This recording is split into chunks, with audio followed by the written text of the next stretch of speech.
They saw a woman in plain clothes and assumed she was invisible. At a glittering gala inside a billionaire's penthouse, 3 women dragged a soft-spoken guest into the kitchen and forced her to wash dishes, mocking her, degrading her, laughing like they'd won something. What they didn't know was that she wasn't a server. She was the wife of the man who owned the mansion. And when the billionaire walked in and found his queen with soap on her hands and insult in the air, he didn't just defend her. He burned the whole room down.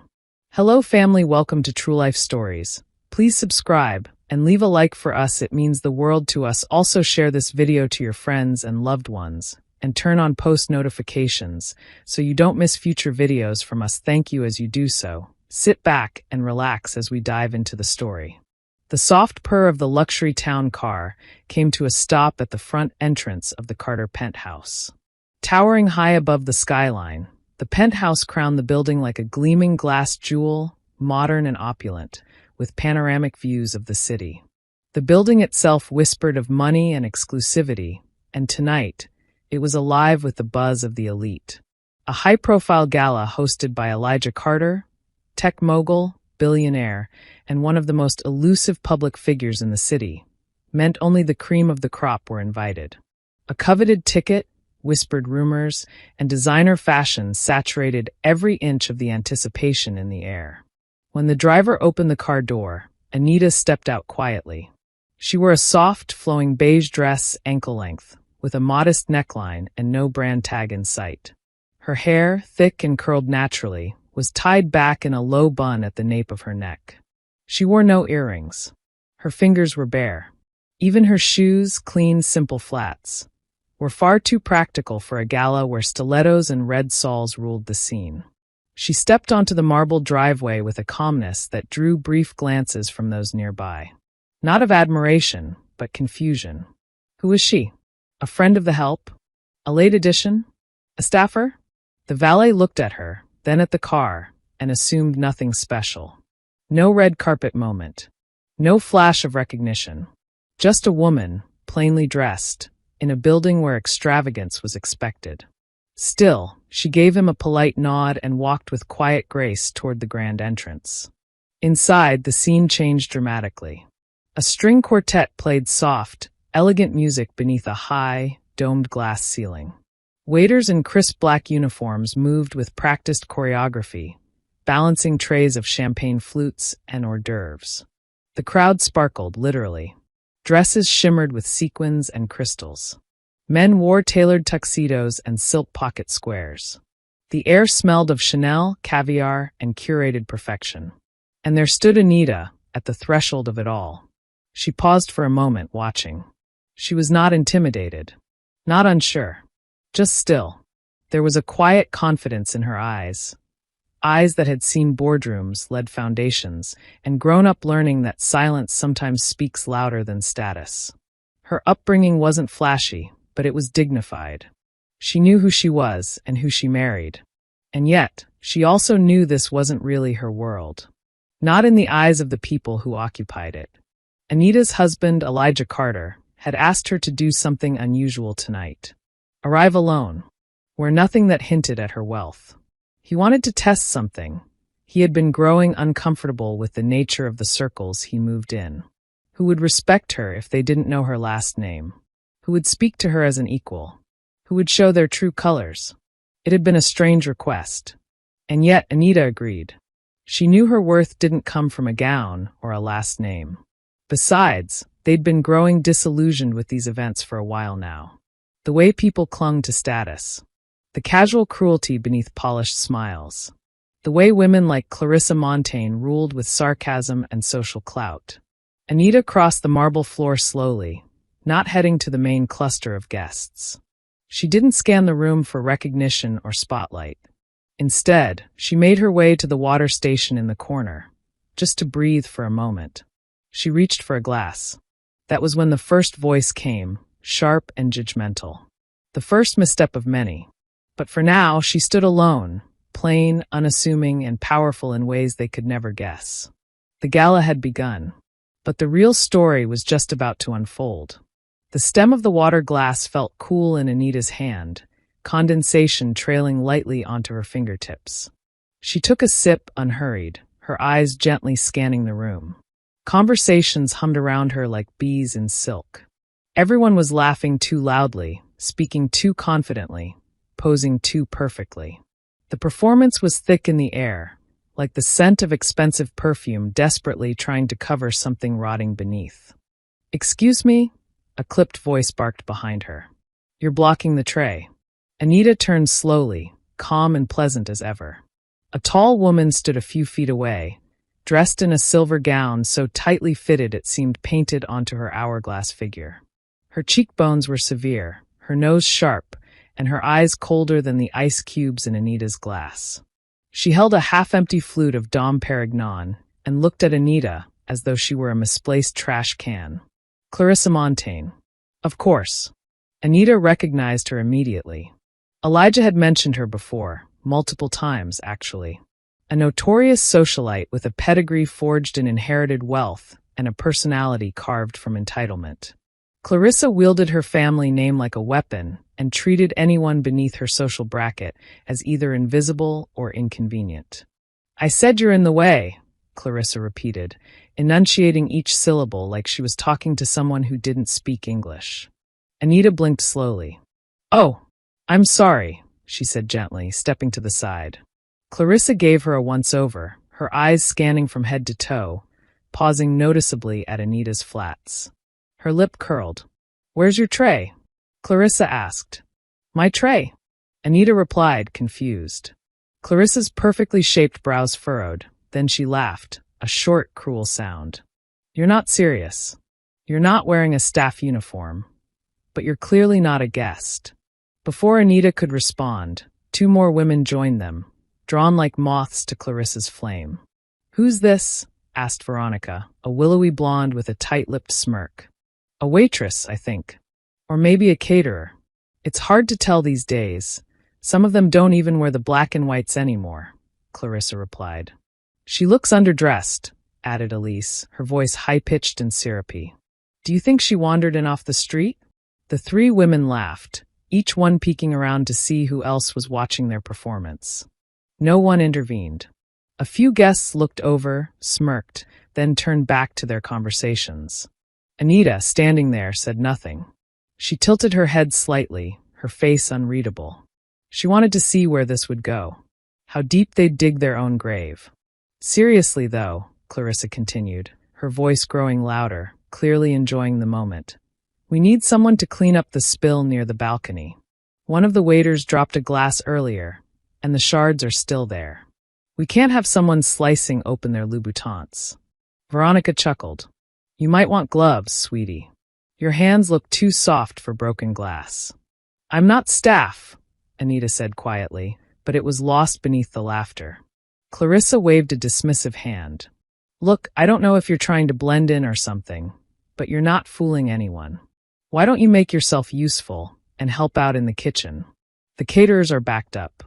Without waiting for a reply, Clarissa stepped forward and actually took Anita by the wrist. Not roughly, but with a firm, controlling grip. As though Anita were property. Anita stiffened but didn't resist.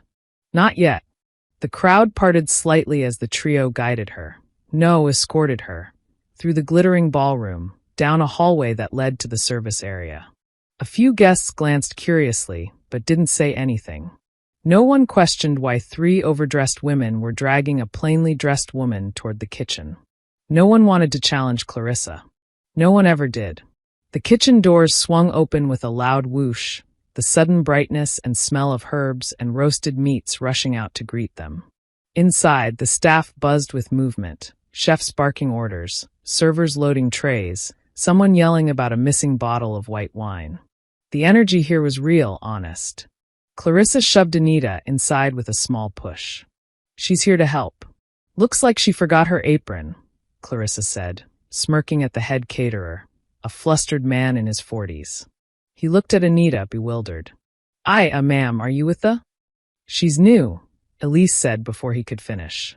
"First day jitters. You know how it is." The man hesitated but turned back to his staff. "Fine. Just don't break anything. And rinse the glasses gently. Those are hand-blown crystal." And just like that, Anita was standing in front of a stainless steel sink full of soapy water and glassware. Clarissa leaned in, lips brushing her ear. Next time, don't pretend to be something you're not. It's pathetic. Then the three women backed away, their laughter trailing behind them like perfume. They stood at the doorway, watching her, taking photos with their phones like it was the most amusing thing they'd seen all night. Anita rolled up her sleeves, took a deep breath, and reached for the first glass. She wasn't humiliated. She was waiting, and the reckoning was on its way. The scent of lemon detergent mingled with the sharper aroma of roasted duck and burnt caramel. Steam curled from the industrial sink as Anita plunged her hands into the hot, soapy water. She took a breath, deep and steady, and began gently washing the delicate crystal flutes one by one. Behind her, laughter danced through the swinging doors like smoke. Clarissa hadn't left. Neither had Veronica or Elise. They lingered, peeking into the kitchen like bored royalty watching peasants till their fields. At first, the kitchen staff tried to ignore them. The sous chef barked at a junior line cook to plate the truffle risotto more neatly. Someone was yelling for fresh basil. The chaos of the kitchen was familiar, fast-paced. But this, what was happening with Anita, felt off. The head caterer glanced at her again from across the room, confused. She didn't look like one of them. She wasn't wearing the uniform. She didn't move like someone used to being ordered around. Her posture was straight, her movements precise. She looked poised. Still, no one dared to challenge Clarissa Montaigne. Anita washed quietly.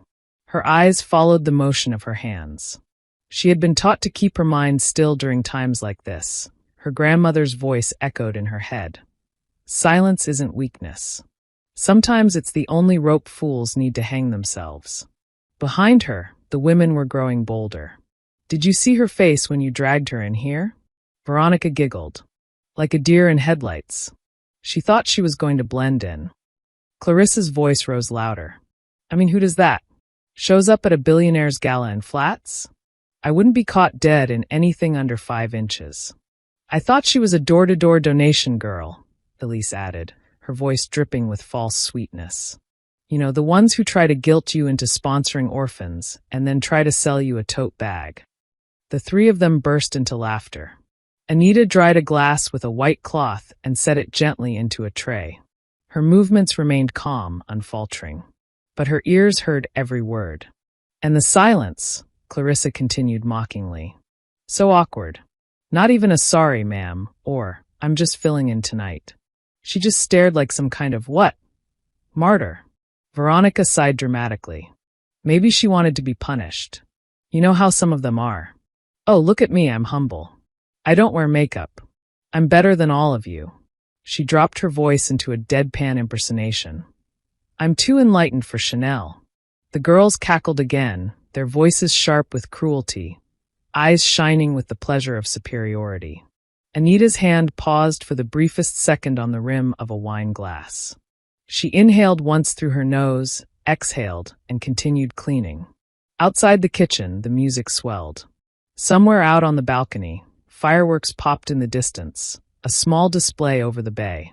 The sound was muffled behind the thick kitchen doors. It barely registered. Inside, the mockery continued. I mean, what if she's stalking someone here? Elise asked, half joking, half worried. You think she snuck in? She doesn't look dangerous, Clarissa replied, narrowing her eyes. Just pathetic.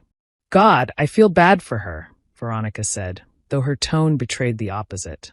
Maybe we should let her keep working. Might give her some self-esteem. Doing something productive. Anita finished drying the last champagne flute and reached for the next tray. She still hadn't said a word. Her sleeves were soaked now, her hands red from the hot water. But her face remained composed, detached, almost serene. That unnerved them. Why isn't she saying anything? Elise asked, frowning. Probably doesn't speak English, Clarissa sneered. Veronica looked her over again. No, she understands. She just thinks she's better than us. Clarissa's eyes narrowed. She hated that more than anything, being ignored, being made to feel irrelevant, even by someone beneath her. She stepped forward, heels clacking against the tile. Look, she said loudly so the entire kitchen could hear. "If you're going to stand in my house, eat our food, and use our dishes, the least you can do is act grateful." "Got it." Anita turned slightly, looked at her for the first time. She didn't glare. She didn't flinch. Her gaze was even. Deep. Silent. Clarissa took a step back. She stammered, suddenly unsure. Before she could finish, a sound cut through the kitchen like a blade. The ding of the private elevator opening just outside the hallway. Footsteps. Heavy, deliberate, fast. The kitchen doors whooshed open. Elijah Carter had arrived. He wasn't supposed to enter from that side of the penthouse, but when the concierge told him his wife had not yet been seen in the main ballroom, and when the valet mentioned a plain woman being ignored, he'd known something was wrong. And when he stepped into the kitchen and saw her, Anita, his wife, standing at a sink, sleeves rolled up, drying someone else's dishes while Clarissa Montaigne looked smug behind her, his expression turned to stone. The air changed the moment Elijah Carter walked through the kitchen doors. The hum of conversations died.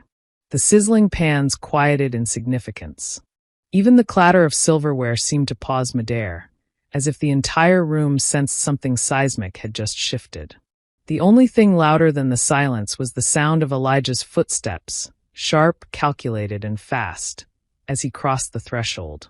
His custom black suit was cut perfectly to his broad shoulders, a thin black tie over a white dress shirt, the kind of understated elegance only the truly wealthy ever wear.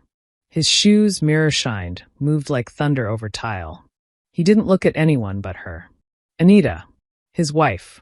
She stood beside the industrial sink, drying a final wine glass with a damp towel, the sleeves of her plain dress rolled up past her elbows. Her hands were flushed pink from hot water, her eyes still, dark pools of dignity. Her gaze met his the second he entered. And in that moment, Elijah's face transformed.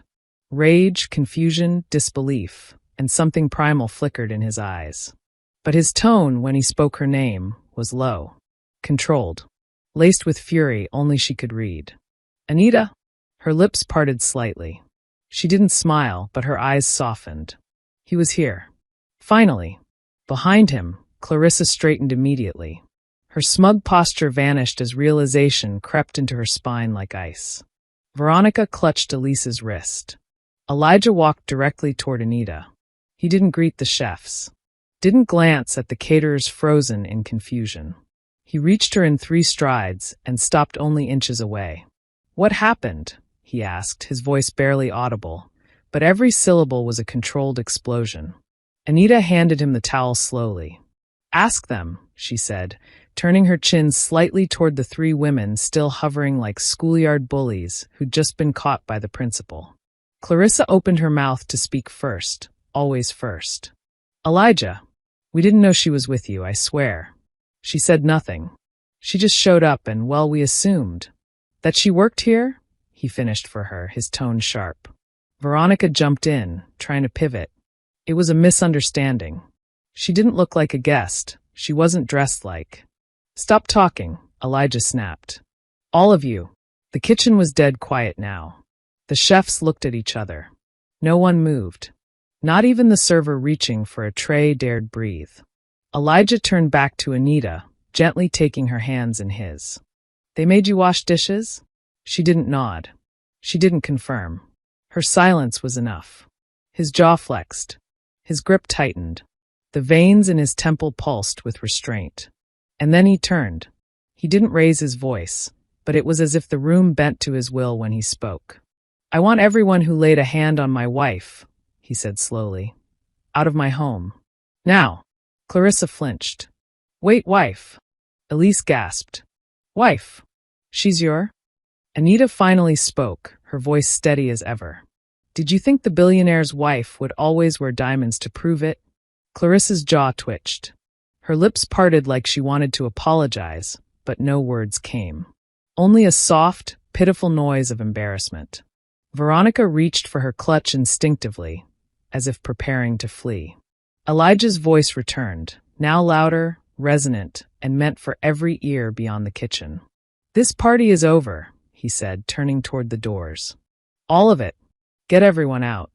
You don't mean, Clarissa tried again. I do mean, he growled, his tone iron now. Everyone who watched. Everyone who laughed. Everyone who did nothing. Get them out. Within seconds, his private security staff, clad in black suits, discreet but ever-present, appeared in the hall outside the kitchen. He didn't need to signal them. They understood. Clarissa took a step back, now visibly pale beneath her foundation. Elijah, we've known each other for years. You humiliated my wife, he said without even looking at her. In my home. You will never set foot in this building again. You have no idea who you're dealing with, Elise muttered under her breath. Elijah raised an eyebrow and turned slightly toward her. You're right. You didn't. Clarissa grabbed Elise by the arm, and the two of them stumbled out of the kitchen, heels clacking unevenly against the tile. Veronica lingered for a half-second, her eyes on Anita. There was something flickering there. Shame? Regret? It didn't matter. She followed the others into the hall, her silence doing more damage than any defense could have. Elijah turned back to Anita, his expression softening. He reached up and gently brushed a damp curl from her forehead. I should have never let you come alone. You didn't let me. I chose to, she replied, her voice quiet. And you shouldn't have had to face that alone. She shook her head. I wasn't alone. I had every eye in that room watching, and not one of them said a word. His jaw tightened again. You shouldn't have to prove your worth, he said. To anyone. I wasn't trying to, she replied. I was trying to prove theirs. And they failed. There was a moment of silence between them. Heavy. Honest. Then Elijah took her hand in his and lifted it to his lips, kissing her palm with reverence. He turned to the staff. Thank you for your work, he said to the caterers. This evening is concluded. You'll be paid in full, and a bonus for the inconvenience. The staff nodded silently, unsure whether to speak.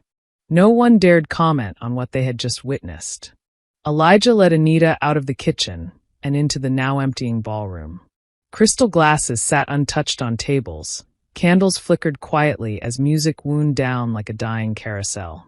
As they walked across the marble floor together, every stiletto had fallen silent, every sneer extinguished. Anita, calm, unshaken, her hand in his, left the room not as a woman who had been broken, but as the one who had been tested and won. The main ballroom, once brimming with sparkling laughter and designer fragrances, now hung heavy with tension. The shift was instantaneous. As the rumor of what had happened in the kitchen spread, swift and venomous, guests stopped mid-conversation. Champagne flutes were left half full on side tables. Plates were abandoned. People began moving uneasily, like a crowd realizing it had become part of a scene it shouldn't have witnessed. Elijah Carter stepped out of the kitchen with Anita by his side, hand in hand. They entered the ballroom like a storm cloud entering a still sky. Heads turned. Mouths parted in hushed gasps. The once buzzing social elite fell into a guilty silence, avoiding eye contact like children caught with their hands in the cookie jar. Anita didn't walk behind him. She didn't cling to his arm. She walked beside him, shoulders back, eyes forward, chin high. There were no diamond earrings in her ears, no designer clutch in her hand. But in that moment, no woman in the room looked more regal. Elijah stepped up to the small stage near the center of the room, the one the string quartet had vacated when they sensed the mood shift. He let go of Anita's hand and turned to face the crowd. His voice, when it came, was sharp, clear, and devoid of any performative charm. This wasn't a speech. This was a sentence. Every person who stood in this room tonight had a choice, Elijah said. And many of you made the wrong one. No one moved. She walked among you. My wife. The woman I love. You looked at her clothes, at her shoes, and decided she wasn't worth basic respect. Clarissa, still standing by the bar, looked frozen in place. Elise and Veronica were now huddled near the back, half hiding behind a marble column, as if distance might dilute the damage. She didn't need to wear a diamond necklace for you to speak kindly to her, Elijah continued. She didn't need to announce her name for you to treat her like a human being. And yet, some of you chose to mock her. Others, Most of you watched and did nothing. Eyes began to drop to the floor. You were tested tonight. And you failed. Anita stood off to the side, her face unreadable. But her eyes scanned the crowd. Some people she recognized. Some she didn't. But none of them could look her in the eye. Elijah exhaled and spoke the words that would define the night. This party is over. If you took part in the humiliation, if you laughed, if you watched silently, you are no longer welcome in my home, nor in any business I fund. You may leave. Now. The silence cracked like glass. It began with small movements, someone shifting their clutch, a nervous cough, heels clicking toward the elevator. Then it turned into a quiet stampede. Couples began collecting their coats, speaking in hushed tones. People who just minutes earlier had been laughing about caviar and yacht renovations now whispered apologies to no one, desperate to disappear. Clarissa didn't move at first. Her expression was locked in a strange combination of disbelief and insult. Elijah, she finally called. I didn't know. You can't expect people to. To what? He turned sharply. To read minds? No, just to be decent. Her mouth opened and closed like she wanted to spin something, anything, that would justify what she'd done. You called her pathetic. You forced her into the kitchen. You mocked her while she worked. His tone turned deadly quiet. In my home. Clarissa's cheeks burned red, but not from shame. From rage at being held accountable. I built this life with her, he continued. Not with you. Not with your fake smiles or networking games. And you, he pointed to her, and the whole room saw it, will never set foot in my house again. The weight of his finality settled across the room like a hammer. Clarissa's face crumpled into a bitter sneer. You'll regret this. Elijah met her gaze evenly. I doubt it. She stormed past him, her heels loud and angry, dragging Elise and Veronica behind her. A few other guests followed, not because they were part of the cruelty, but because they didn't want to be part of the reckoning. Soon, only a handful remained, those who had kept quiet and looked on in regret. One older couple tried to apologize, but Elijah simply held up a hand and said, Not tonight. He returned to Anita, who had remained still. Her eyes met his as he approached. They're gone, he said softly. Good, she replied. Let them remember why. For a while, they stood in the echo of the now quiet ballroom, amid discarded napkins and abandoned wine glasses. The string quartet never resumed playing. The rooftop skyline beyond the glass walls remained stunning, but the glitter of the city felt distant now, irrelevant. This room had hosted masks tonight, not a party. And now the masks had slipped. Anita looked around and broke the silence with a small, wry smile. I think next year we just order takeout. Elijah chuckled, pulling her close. And invite people who actually know how to treat human beings. She leaned into his chest, starting with a smaller guest list. They stood there for a long while, no longer surrounded by luxury or status games, but by something infinitely rarer. Clarity. The sun rose slowly the next morning, brushing warm gold across the tall glass walls of the Carter penthouse. Light filtered into the now quiet space that only hours earlier had been a battlefield of ego, entitlement, and revelation. The ballroom was still, empty of guests, but heavy with what had occurred. Anita sat at the kitchen island in her soft robe, nursing a cup of black coffee. Her hands were no longer red from scalding water, but her heart still felt sore, bruised in a place deeper than the skin. She scrolled through her phone in silence. She wasn't looking for validation, only curiosity. She didn't have to search long. Social media was ablaze. Hashtag Carter Gala was trending across platforms, not for the charitable cause it was meant to support, but for the scandal that unfolded within its marble walls. Influencers had tried to spin it, posting blurred photos and vague captions like, "What a night." Things got wild, but the truth had already outpaced their control. Someone had caught the moment Elijah addressed the room. Just his final words and the silence that followed. It had already been viewed nearly 9 million times by 8 a.m. If you took part in the humiliation, if you laughed, if you watched silently, you are no longer welcome in my home, nor in any business I fund. You may leave. Now, people didn't just watch it, they felt it. The comments poured in by the thousands. At Justice SCN, I don't care who she is.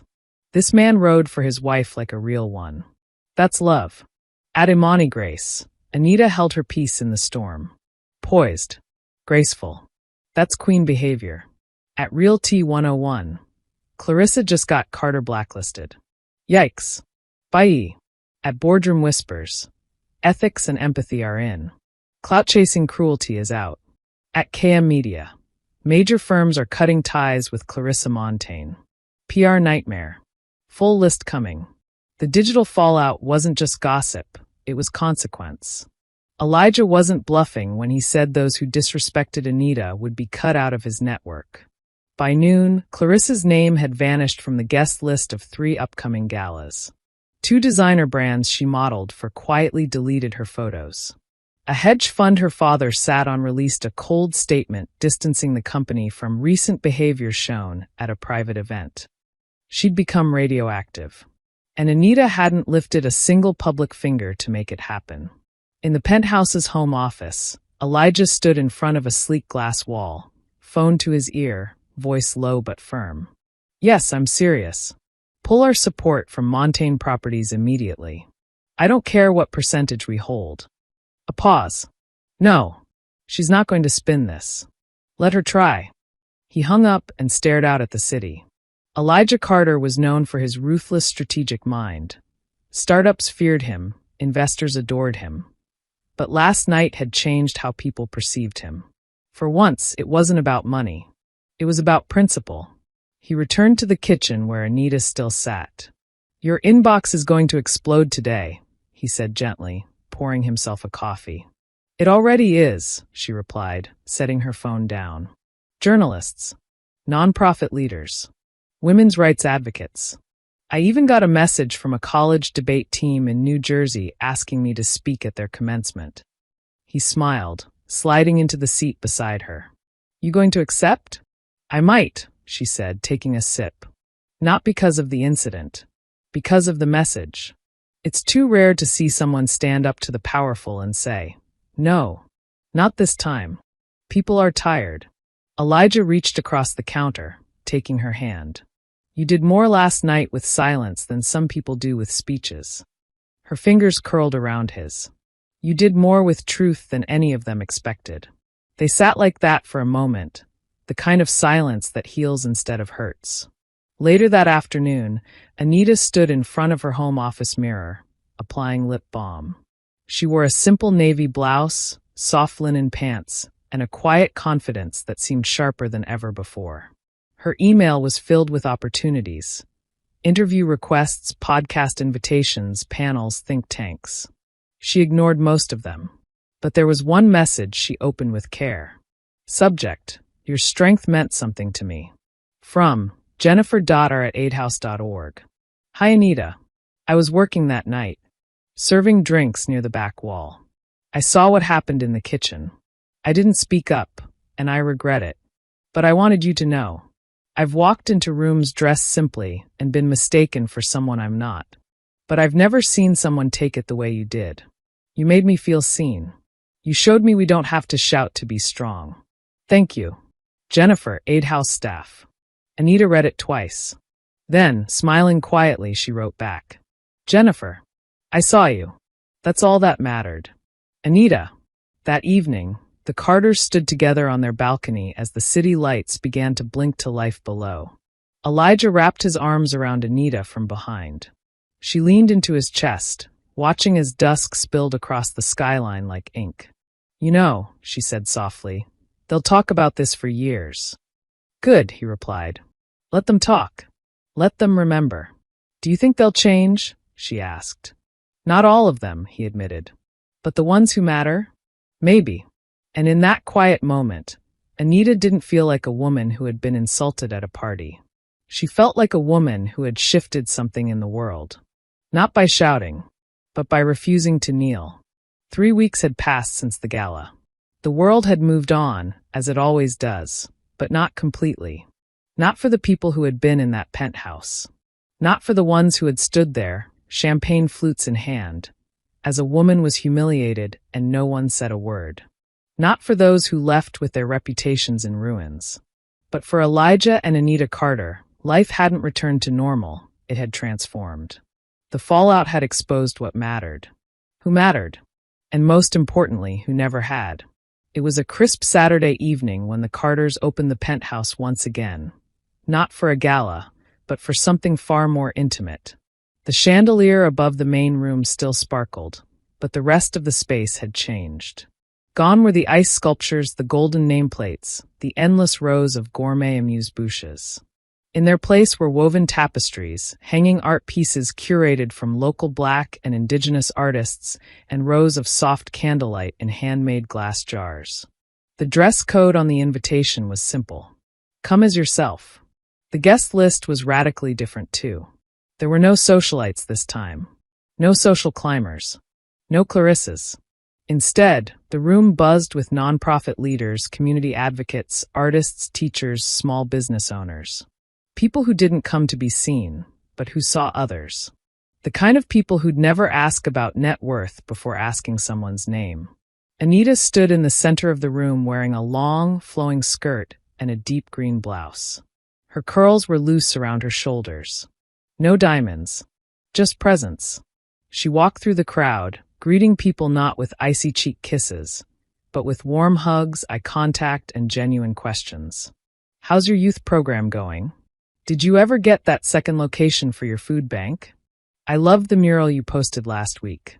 The one with the rising sun. Was that yours? She wasn't networking. She was connecting. Elijah was nearby, dressed down in a charcoal button-up and dark jeans, laughing with a startup founder who was using AI to improve urban agriculture. His hand always found Anita's in the quiet moments. He didn't orbit her like a bodyguard, but stood beside her like an anchor. In one corner of the room stood a woman in her early 20s. Jennifer. The same one who'd sent the email weeks earlier. Tonight she wore a white linen jumpsuit and wide eyes filled with wonder. She'd been invited as a guest, not as staff. Do you remember me? She asked softly when Anita approached her. Anita smiled. Of course. You saw me. Now I get to return the favor. Jennifer's voice caught in her throat. She didn't reply, but tears filled her eyes. That moment, that single line, would stay with her for the rest of her life. Later that evening, Elijah stepped forward to make a short speech. He didn't stand on a raised platform. He didn't take a microphone. He simply gathered people's attention with presence, not power. I've hosted a lot of events in this space, he began. But this is the first time it's felt like a home. Laughter rippled through the crowd, soft and understanding. Wealth isn't just about money, he continued. It's about who you choose to share it with, who you make room for, what you stand for when no one's looking. He turned slightly, eyes finding Anita's. 3 weeks ago, I watched a room full of powerful people say nothing while the strongest woman I know stood alone. And now, tonight, I stand in a room full of people who would have stood with her. Applause broke out, not the stiff, performative kind, but real, steady, grateful. I just want to say thank you, Elijah concluded. Thank you for showing us that not everyone is hollow behind their gold. Thank you for reminding us what real value looks like. After the applause faded and guests began enjoying dessert, homemade pies from a local bakery, not imported truffles, Anita took a quiet moment alone on the balcony. The city sparkled below her, but it no longer felt so distant, so disingenuous. She leaned on the railing, feeling the night breeze on her face. You okay? Elijah joined her, offering her a steaming mug of herbal tea. Better than okay, she said. I think this is what we were meant to do all along. Host people with hearts. Shift the narrative, she corrected. Remind them what kindness costs, and what cruelty costs more. He leaned beside her, looking out at the skyline. Do you think they really learned anything? She thought for a moment. Clarissa? Maybe not. Maybe she'll rewrite the story in her mind until she's the victim. But the others, the ones who watched, the ones who left with silence burning in their throats? They'll remember. He nodded slowly. Because silence has an echo. She turned toward him. And dignity has a voice. Inside, laughter erupted from the kitchen. Someone had spilled a pitcher of cider. No one yelled. A few people rushed to help, napkins in hand. It was messy, real, beautiful. No one mistook anyone else for less than human. No one wore masks. It was not the party they'd expected, but it was the lesson they never saw coming. And it was only the beginning. We have come to the end of the story. I hope you enjoyed it. Leave a like and subscribe to my YouTube channel for more interesting stories.